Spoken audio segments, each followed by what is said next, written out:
भगवान श्री कृष्ण हस्तिनापुर में शांति दूत बनकर जाते हैं और हस्तिनापुर राज्यसभा में पहुंचने के बाद श्री कृष्ण जी बोले, शांति दूत का प्रणाम स्वीकार कीजिए महाराज।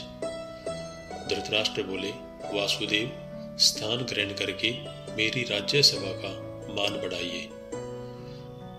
धृतराष्ट्र बोले, श्री वासुदेव अब यह बताइए कि मेरे अनुज पुत्रों की ओर से क्या प्रस्ताव लाए हैं। श्री कृष्ण बोले, महाराज गंगा पुत्र भीष्म को प्रणाम करने के उपरांत मैं यह निवेदन करना चाहता हूँ कि मैं किसी की ओर से कोई प्रस्ताव लेकर नहीं आया हूँ। मैं तो स्वयं ही अपनी ओर से आया हूँ और अपना ही प्रस्ताव लाया हूँ, परंतु यह विश्वास अवश्य दिलाता हूँ कि जो कुछ मैं स्वीकार कर लूंगा उसे स्वीकार करने में पांडव संकोच नहीं करेंगे।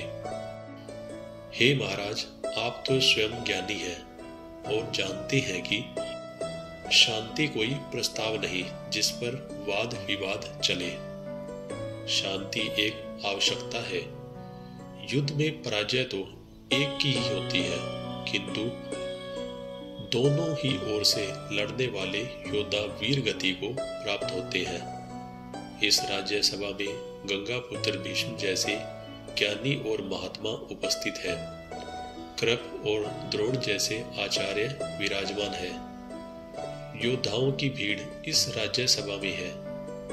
वह आज कदाचित संसार की किसी और राज्यसभा में नहीं है और इसीलिए इस राज्यसभा का दायित्व अभी सबसे अधिक है।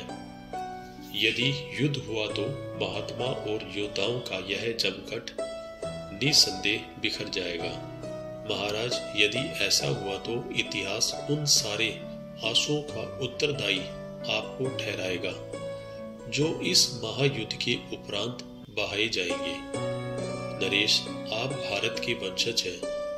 आपके पास धर्म की धरोहर है, मर्यादाओं का निक्षेप है, इतिहास की ख्याति है। आप न्यासधारी हैं और आप जैसे न्यासधारी के होते न्यास का अपभंग नहीं होना चाहिए। महाराज, न्यास का अपभंग नहीं होना चाहिए और इसीलिए हे धर्म ध्वज रक्षक, मैं जो कह रहा हूं उसे ध्यान से सुनिए। शांति कभी असंभव नहीं हो सकती और इसीलिए कुरु वंश को शांति के मार्ग पर ले चलिए। महाराज, शांति के मार्ग पर ले चलिए। इसी में भारत वंश और सारे संसार की भलाई है। इतिहास गंधार नरेश शकुनी से यह नहीं पूछेगा कि इन्होंने द्रुत क्रीड़ा में कपट क्यों किया था, क्योंकि वह कपट आपकी राज्यसभा में हुआ था। महाराज, इतिहास युवराज दुर्योधन से भी यह नहीं पूछेगा कि इन्होंने भारत वंश की कुल वधू को भरी सभा में क्यों घसीटकर बुलाया। इतिहास यह भी आपसे ही पूछेगा महाराज, क्योंकि दुर्योधन आपका युवराज है। इतिहास दुशासन से भी यह नहीं पूछेगा कि इन्होंने दुर्योधन के कहने पर भारत वंश की कुल वधू द्रौपदी का वस्त्र हरण करने की असभ्यता क्यों दिखाई। इतिहास इसके लिए भी आपको ही दोषी ठहराएगा। महाराज, आपको ही उत्तरदायी ठहराया जाएगा। इसलिए यह जान लीजिए कि शांति कोई विकल्प नहीं है। भीष्म पितामह बोले, युद्ध तो कदाचित कोई नहीं चाहता केशव। भगवान श्री कृष्ण बोले, यदि कोई युद्ध नहीं चाहता पितामह, तो फिर यह कदाचित क्यों? कदाचित यह तो आप भी जानते हैं पितामह और मैं भी कि युद्ध चाहने वाले इधर भी हैं और उधर भी। इसीलिए आज कदाचित जैसे शब्दों को इस राज्यसभा से निकाल दीजिए पितामह, क्योंकि कदाचित जैसे शब्दों की छाया में ही शांति की बात नहीं हो सकती। पितामह समझाइए अपने नरेश को, यदि कौरवों और पांडवों में मिलान हो जाए तो यह सारा संसार उनका हो सकता है। उनके राज्य सीमा के अतिरिक्त और कोई सीमा रह ही नहीं जाएगी।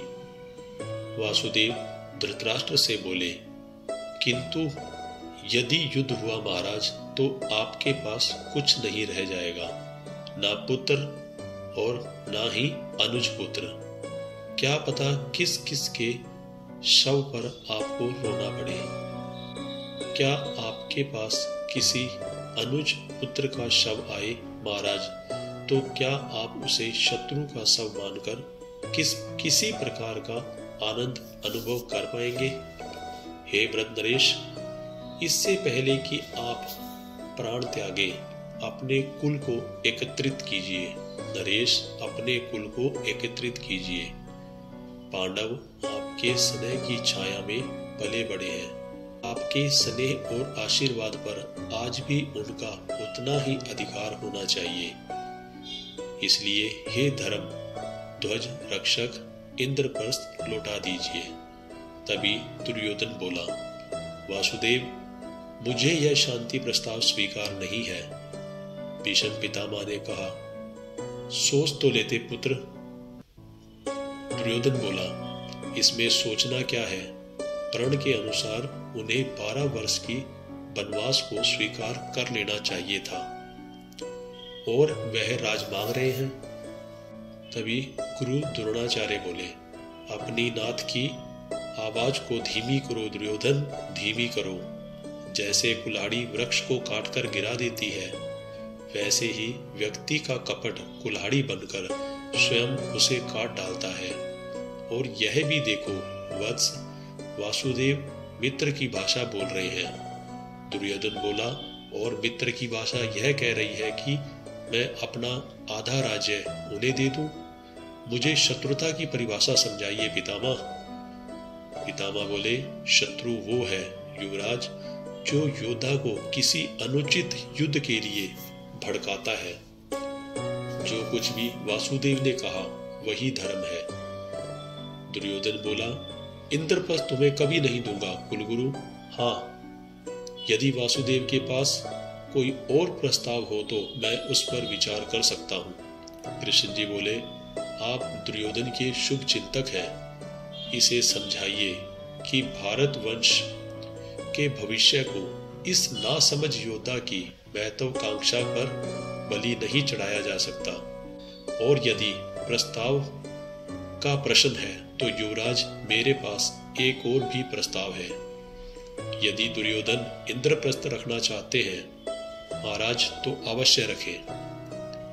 मैं पांडवों की ओर से 5 गांव की मांग करता हूं, केवल 5 गांव। नरेश, यदि आप यह 5 गांव दे दें तो पांडव संतुष्ट हो जाएंगे।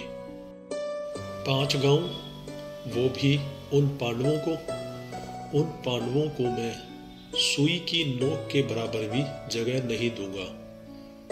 भगवान श्री कृष्ण बोले, दुर्योधन अपनी माता श्री शिव भक्तनी गंधारी को अपने पर विलाप करने के लिए क्यों आमंत्रित कर रहे हो?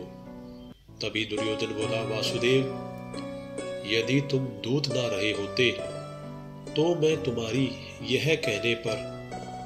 बीच में भीष्म पितामह बोले, दुर्योधन अपनी जीवा को लगाम दीजिए। तभी भगवान कृष्ण बोले, बोलने दीजिए। यदि मैं दूत ना होते तो क्या कर लेते दुर्योधन? दुर्योधन बोला, राज्यसभा में यूं मेरी माता श्री की बात करने पर मैं तुम्हारी जीवा खींच लेता और तुम्हें बंदी बना लेता। वासुदेव बोले, राजदूत को बंदी बनाओगे युवराज? उस अतिथि को बंदी बनाओगे जिसके स्वागत के लिए कुल श्रेष्ठ गंगापुत्र भीष्म और आचार्य श्रेष्ठ द्रोण और कृप गए थे। अहंकारी दुर्योधन, यदि हमें बंदी बना सकते हो तो बंदी बना लो। दुर्योधन बोला, सैनिकों, इस ग्वाले को बंदी बना लो। तभी भगवान कृष्ण ने अपना विराट रूप दिखाया और चारों तरफ प्रकाश ही प्रकाश फैल गया। उस विराट रूप को, भगवान के उस विराट रूप को भीष्म पितामह, आचार्य द्रोण, कृपाचार्य, विदुर, इनके अलावा कोई नहीं देख सका। इसी के साथ मैं इसे यहीं समाप्त करता हूँ और आशा करता हूँ कि यह कहानी आपको पसंद आई होगी। इसे वीडियो को शेयर, सब्सक्राइब और लाइक जरूर करें। वीडियो को अंत तक देखने के लिए धन्यवाद।